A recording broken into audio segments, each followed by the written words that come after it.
Go. My name is Star Dunn, and I've been asked to talk a bit about poverty. Um, well, my parents and I are mainly Native, and thanks to things like addiction and the things we went through ourselves as kids, we've all been very, very poor from, I guess, from birth, really. And, because that, you do things that you really hate to survive. And when you don't have family backing because of the addiction or abuse and, mental illness, things make it a lot more difficult than it has to be. Um, Clothes were always donated, food was always from food banks, things like that. And, you know, I only stayed around that for about 2 years. My first 2 years were mainly spent on the street. My parents had an apartment together and it flooded out. And so my dad had me for a bit. And because he didn't really know what he was doing as a father, there's a lot of neglect there. Well, nobody really came in to teach them how to parent. So Children's Aid stepped in. And when Children's Aid stepped in, I ended up going somewhere with a bunch of kids. And even though it was a rich home, it was funny because I was back to donations and I was back to, eating food bank food and things like that. And a lot of the times there was lots of food and everything, but I was so used to having to scrounge and scrimp to survive and basically steal food that, I still had that within me. And as far as like things like working, I've always tried hard to just do my best.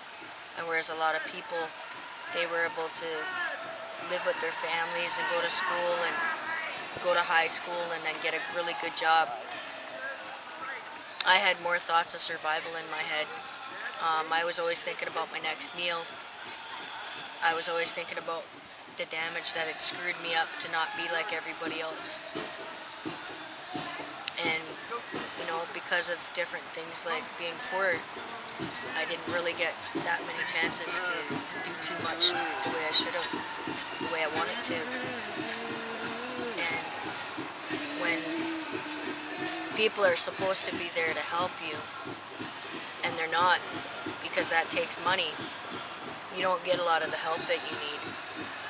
Like, I remember when I was a single mom and I had my daughter Wanate and my daughter Kina. Kina was fine, but Wanate was born a heart patient. And we, on welfare, the three of us had to scrimp and save to be able to get Wanate to and from the hospital. So my kids didn't really have a lot of the toys and a lot of the clothes that they wanted, but we were fine, like it's just, there was a lot that we needed that we could have done with that we just didn't have. It got to the point where I had to choose between my phone bill or getting my daughter to the hospital, so I chose the hospital. So thanks to not having the money to cover both, I'm really in major debt because of all the choices I've had to make that have become top priorities over things that aren't so, high up there, like paying bills when it comes to buying food or getting to where you need to go for doctor's help. But yeah, like I went back to my reservation and there's a lot of people just scrounging. There's a factory up there, but it's not originally our way of life. Like we had in the back in the day, we traded for things because there was no need to have currency. And since the currency's come, all it's done is bring greed. And when that greed came, all it's done is brought crime.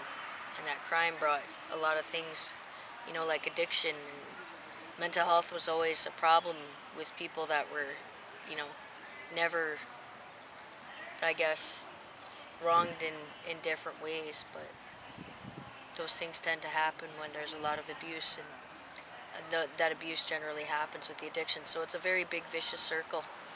And, the more that people can help out in a good way, the more these things can stop, because a lot of people are surviving on nothing because they feel like nobody cares about them.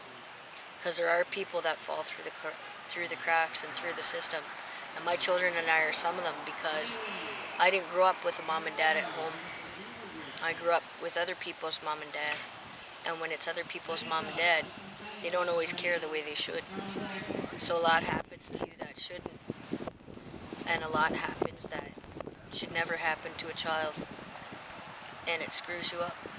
And because of not having money and not having an education, at times I've had to prostitute to survive, and I feel horrible about it. And it's not me anymore, but it's what I had to do, you know. Star, if you were standing in front of Dalton McGinty right now, what would you say to him about poverty? Well, thanks for making my daughter suffer unjustly because you wanted to line your own pockets. Thank you for making my native people suffer when we were the ones that welcomed everybody with open arms, took care of their sicknesses and their scurvy, and fed them and gave them somewhere to stay. So thank you for dispersing them and, you know, giving us alcohol and beating us and raping us and throwing us in residential schools because, you know, as you can see, it's done a lot to help us. That was sarcasm, of course. I would just like to see some of these politicians to take out maybe some of their pocket change just to support some of these causes so that these people are okay.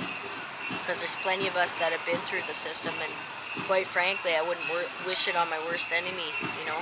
When a child enters foster care system, they get raped, they get molested, they get beaten, they get, you know, mentally and emotionally abused, and a lot of them end up coming out with multiple or some mental illness because of it, and it's not very fair. And it's you know, just as hard to watch those that have never been there, that have never been through it, thrive because they have no idea. And those are the people that keep being put in power, are the ones that have no idea what it's like on the other side. They have no idea what it's like to suffer or go without.